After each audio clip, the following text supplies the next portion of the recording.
US President Barack Obama once again accuses Iran of seeking a nuclear weapon and failing to meet its international obligations.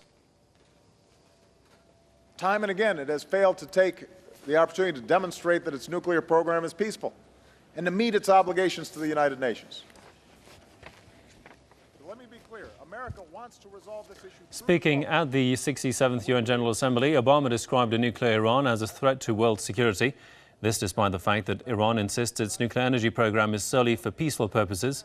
Obama added he would like to resolve Iran's nuclear issue through diplomacy. However, he added Washington and its allies will do everything they can to prevent Iran from obtaining a, quote, nuclear weapon. Make no mistake, a nuclear-armed Iran is not a challenge that can be contained. It would threaten the elimination of Israel, the security of Gulf nations, and the stability of the global economy.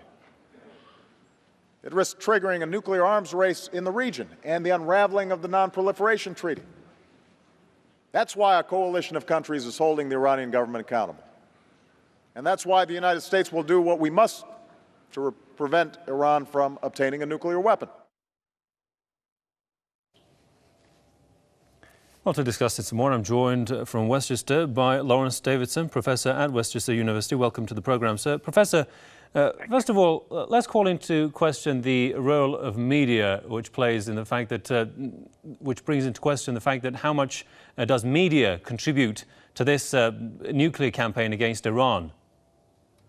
Well, you know, it is the forum or the vehicle through which the allegations are distributed.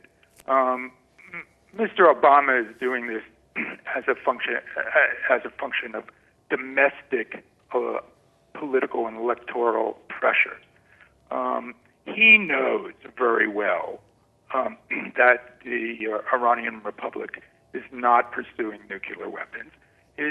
Every time his intelligence chiefs publicly discuss this, they say the same thing, that there's no evidence of Iranian pursuit of nuclear weapons. He knows that. But he essentially has to respond, or thinks he has to respond, to conservative elements on his right in an electoral pattern, or to satisfy Zionist lobbyists and this sort of thing. And of course, this despite many IAEA reports and investigations proving there is no military dimension to Iran's nuclear program. I mean, why has this gone unseen, both in the US and the media, of course? Well, that's a very, very good question. My feeling is that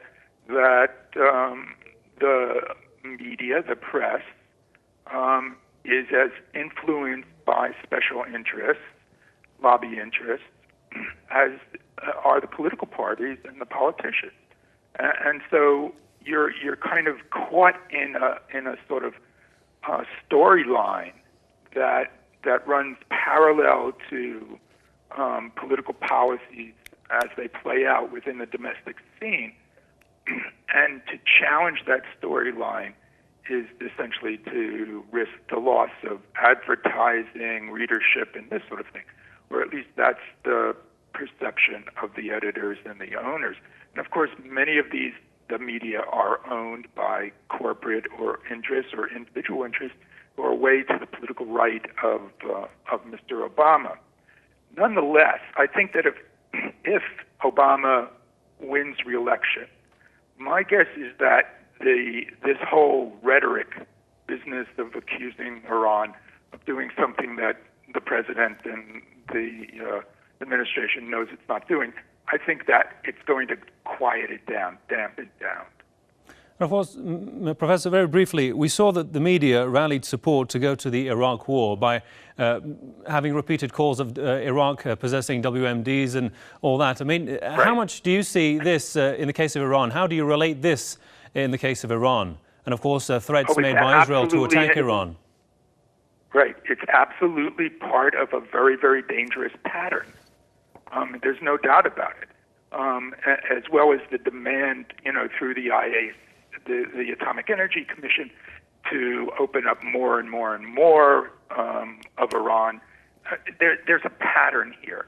However, I think what's different is that Obama really does not want to go to war with Iran. and